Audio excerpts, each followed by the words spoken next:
नमस्कार विद्यार्थी मित्रांनो, आज आपण राजा राममोहन रॉय यांचे जीवन, विचार आणि कार्य यांची माहिती घेणार आहोत. राजा राममोहन रॉय हे आधुनिक भारताचे जनक, भारतीय प्रबोधनाचा प्रभात तारा, सुधारकांचे आध्यात्मिक पिता, नवयुगाचे अग्रदूत अशा वेगवेगळ्या संबोधनांनी ओळखले जातात. इतिहासकार रामचंद्र गुहा यांच्या शब्दात सांगायचं झालं तर भारतीय उपखंडामध्ये आधुनिकतेने पारंपरिक सामाजिक संरचनेसमोर उभ्या केलेल्या आव्हानांचा गांभीर्याने विचार करणारे ते पहिलेच ग्रस्त होते. ज्या कालखंडामध्ये पाश्चात्य शिक्षणाने प्रभावित झालेला बंगालमधील युवा वर्ग ख्रिश्चन धर्माकडे आकृष्ट होत होता, त्या काळात रॉय हिंदू धर्माचे संरक्षक म्हणून समोर आलेले आपल्याला दिसतात. पूर्व आणि पश्चिम यांच्या विचारांत समन्वय साधण्याचा त्यांनी प्रयत्न केलेला आहे. या दृष्टीने आधुनिक भारताचे अग्रदूत आणि देशाचे मार्गदर्शक असं त्यांना मानलं जातं.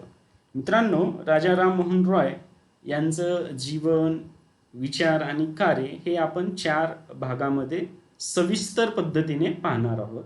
कारण आधुनिक भारताचा इतिहास समजून घ्यायचा असेल, त्याच्यातील जे राजकीय, सामाजिक, धार्मिक सुधारणेसंदर्भातील वेगवेगळे प्रवाह समजून घ्यायचे असतील तर हा घटक अत्यंत महत्त्वाचा आहे. आणि वेगवेगळ्या स्पर्धा परीक्षांची तयारी करण्याच्या दृष्टीने देखील हा घटक अतिशय महत्त्वाचा आहे. तर या 4 भागामध्ये पहिल्या भागामध्ये आपण राजा राममोहन रॉय यांचं जीवनचरित्र पाहणार आहोत. दुसऱ्या भागामध्ये त्यांची धर्म आणि सामाजिक सुधारणा आणि त्यांचे धार्मिक आणि सामाजिक विचार यांची माहिती घेणार आहोत. तिसऱ्या भागामध्ये त्यांचे राजकीय आणि आर्थिक विचार आणि त्यांचं जे राजकीय कार्य आहे याची माहिती घेणार आहोत.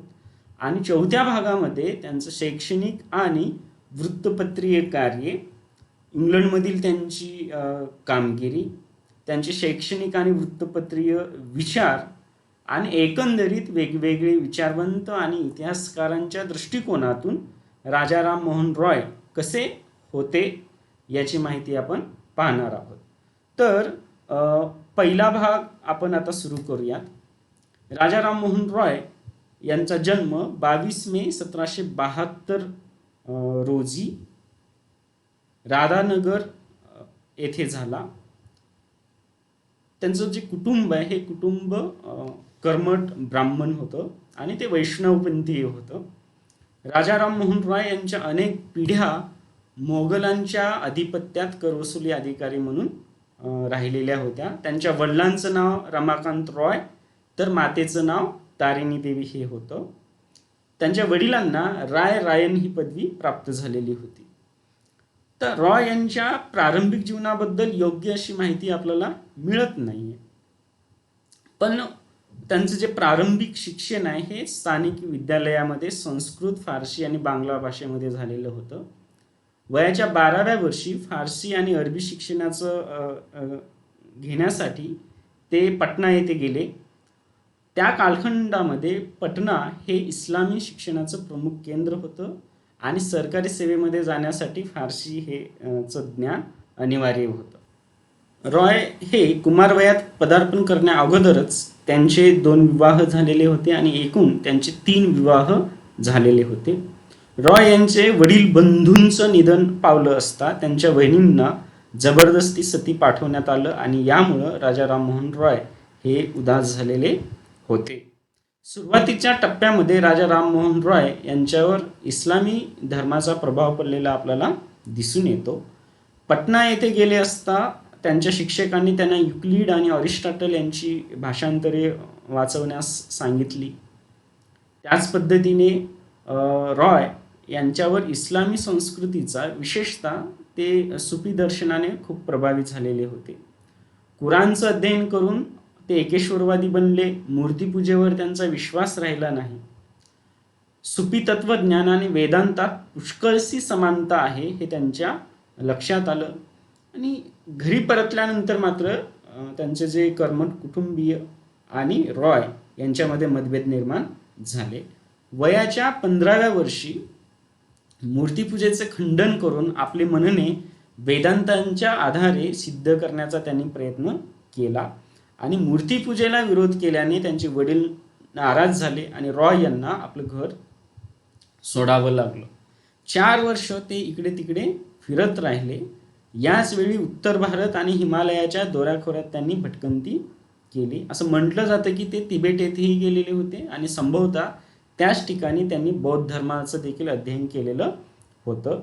वेगवेगळ्या ठिकाणी त्यांनी हे जे शिक्षण घेतलेलं आहे याबद्दल नंतरच्या कालखंडातील विद्वानांनी शंका उपस्थित केलेली आहे. असो, बनारस येथे त्यांनी संस्कृत आणि हिंदू धर्माच्या ग्रंथांचं अध्ययन केलं.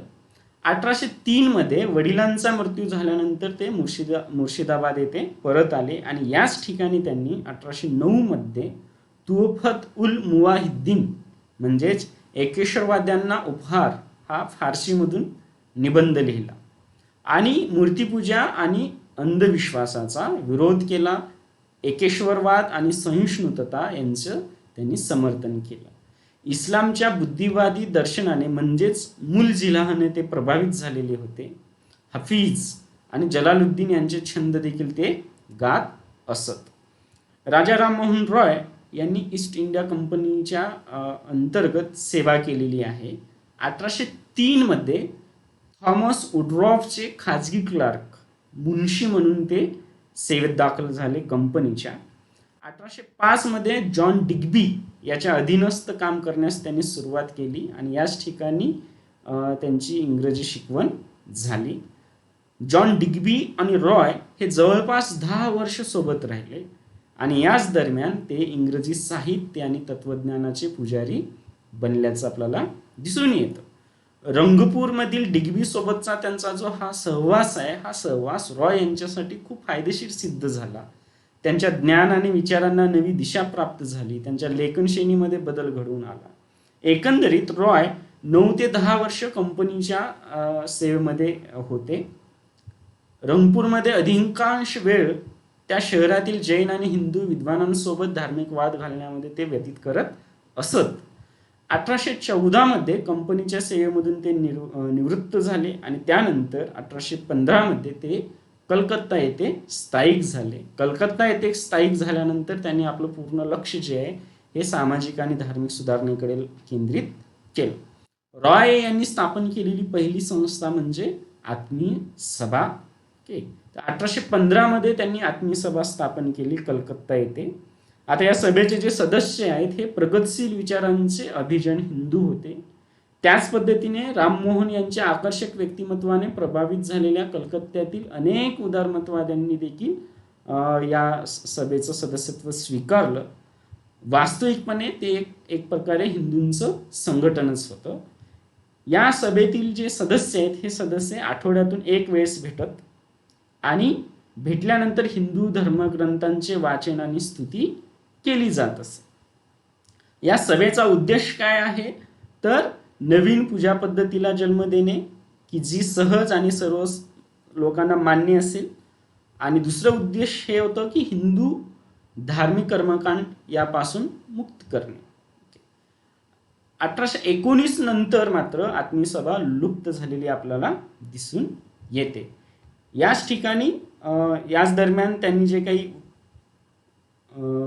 शैक्षणिक कार्य केलेलं आहे याची आपण थोडक्यात माहिती घेऊयात. वास्तविकपणे आपण शैक्षणिक कार्य आणि त्यांचं शैक्षणिक विचार हे 4थ्या भागामध्ये सविस्तरपणे पाहणार आहोत. तर 1817 मध्ये त्यांनी हिंदू कॉलेज स्थापनेस डेव्हिड हेयर या घड्याळजीशी सहकार्य केलं. 1817 मध्ये स्वखर्चाने कलकत्त्यामध्ये इंग्रजी शाळा सुरू केली. त्या ठिकाणी दांते, रुसो, वॉल्टेर यांचं तत्वज्ञान शिकवलं जात होतं. 11 डिसेंबर 1823 मध्ये गव्हर्नर जनरल लॉर्ड ॲमहर्स्ट याला त्यांनी एक पत्र लिहिलं आणि या पत्रामध्येच त्यांनी भारतातील इंग्रजी शिक्षणाचा आग्रह धरलेला आपल्याला दिसून येतो. 1825 मध्ये वेदांत कॉलेजची स्थापना केली गेली कलकत्ता येथे. रॉय यांच्यावर दुसरा एका धर्माचा प्रभाव पडला तो म्हणजे ख्रिश्चन. कलकत्ता येथे ते स्थायिक झाल्यानंतर त्यांचा ख्रिश्चन मिशनऱ्यांशी संपर्क झाला आणि त्यांनी या ठिकाणी ग्रीक, लॅटिन आणि हिब्रू भाषा अवगत केल्या. अवघत यासाठी केल्या तर त्यांना ख्रिश्चन धर्म योग्य पद्धतीने समजून घ्यायचा होता आणि मूळ ग्रंथांचं अध्ययन करताना कोणती अडचण येऊ नये असा त्यांचा त्या पाठीमागे हेतू होता. तर ह्या ख्रिश्चन धर्माचा अभ्यास केल्यानंतर राजा राममोहन रॉय हे येशू ख्रिस्तांच्या उपदेशाने खूप प्रभावित झाले. मात्र येशूला ईश्वर किंवा ईश्वराचा प्रत्यक्ष पुत्र मानण्यास त्यांनी नकार दिला. 1820 मध्ये त्यांनी the precepts of Jesus, the guide to peace and happiness नावाचा एक ग्रंथ प्रकाशित केला आणि या ग्रंथामध्ये त्याने येशू ख्रिस्तांच्या नैतिक आणि आध्यात्मिक शिकवणीबद्दल माहिती दिली. मात्र त्यांच्या अलौकिक आणि दिव्य कार्याबाबत मात्र त्यांनी काही माहिती दिली नाही. न्यू टेस्टामेंट म्हणजेच नव्या करारातील नैतिक आणि तात्विक उपदेशांना चमत्कारिक कथांपासून वेगळे करण्याचा प्रयत्न त्यांनी या ग्रंथामध्ये केलेला होता.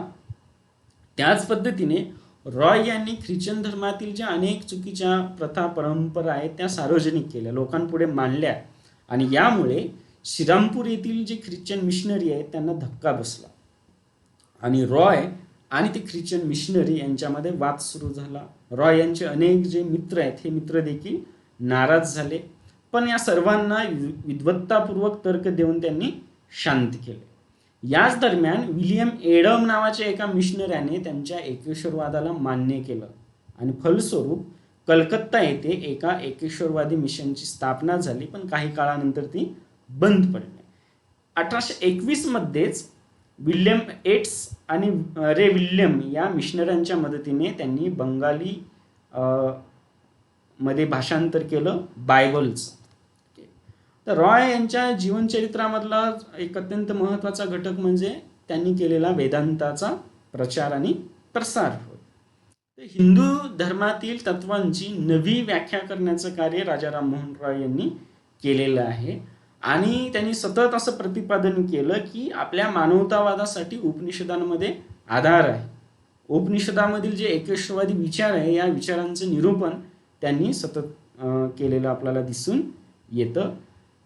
ते असं म्हणतात की अखिल विश्वरूप समष्टीला चैतन्य देऊन त्याचे नियंत्रण करणाऱ्या एका सतत्वाची आम्ही आराधना करतो आणि ही आमची श्रद्धा आमच्या आधुनिकांनी जरी सोडून दिली तरी परंतु पवित्र वेदांतातील प्राचीन धर्मास अनुसरून ती आहे. वेदांतातील सूत्रांचे इंग्रजी आणि बंगला भाषेमध्ये त्यांनी अनुवाद केलेला आहे. 1815 मध्ये वेदांत सूत्रावरील शांकर भाषाचे बंगाली अनुवाद त्यांनी प्रसिद्ध केलं. 1816 आणि 17 मध्ये ईश, केन, मुंडक, कठ, मांडुक्य या उपनिषदांचं बंगाली भाषांतर केलं आणि शेवटचं सोडून इतर सर्वांचे इंग्रजी भाषांतर देखील त्या कालखंडामध्ये झाले.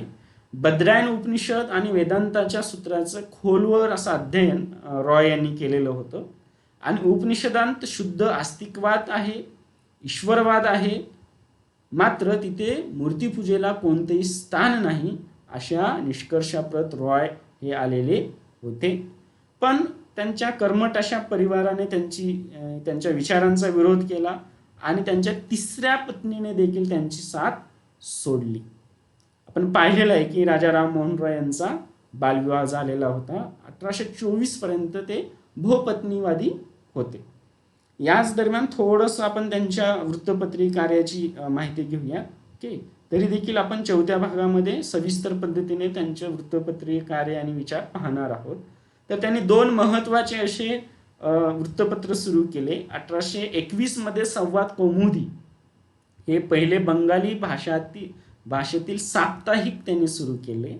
तर 1822 मध्ये मिरात उल अखबार हे पर्शियन भाषेतील दैनिक सुरू केले. 1823 मध्ये ॲडम्सनं जे वृत्तपत्र अध्यादेश काढलेला होता जे अतिशय